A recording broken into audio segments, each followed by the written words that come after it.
മക്കയിലേതുപോലെ തന്നെ തായിഫിലെ മനോഹരമായ കാഴ്ചകൾ എത്ര ചിത്രീകരിച്ചാലും മതിയാകാറില്ല.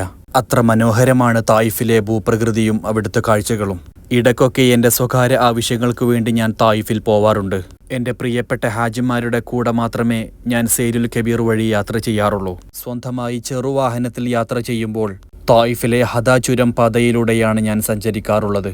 കാരണം യാത്രകളെ ഇഷ്ടപ്പെടുന്ന ഓരോരുത്തരുടെയും കാഴ്ചകളെ മനോഹരമാക്കാൻ ഈ ഹദാ ചുരം പാതയ്ക്ക് കഴിവുണ്ട്.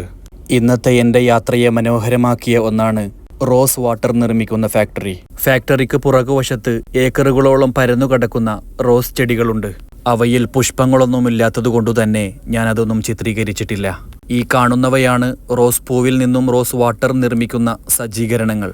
വർഷത്തിൽ 40 ദിവസം മാത്രമേ ഇവിടെ റോസ് വാട്ടർ നിർമ്മിക്കുന്നുള്ളൂ. കാരണം അപ്പോൾ മാത്രമേ റോസ് പൂവുകൾ ലഭ്യമാവുകയുള്ളൂ. ഈ കാണുന്ന പൈപ്പുകളിലൂടെയാണ് റോസ് വാട്ടർ പുറത്തു വരുന്നത്. അത് പിന്നീട് ഗ്ലാസ് ജാറുകളിലേക്ക് മാറ്റി ഉപയോഗിക്കുകയാണ് ചെയ്യുന്നത്. സീസണുകളിൽ നിർമ്മിച്ച റോസ് വാട്ടറുകളുടെ തകൃതിയായ കച്ചവടമാണിപ്പോൾ.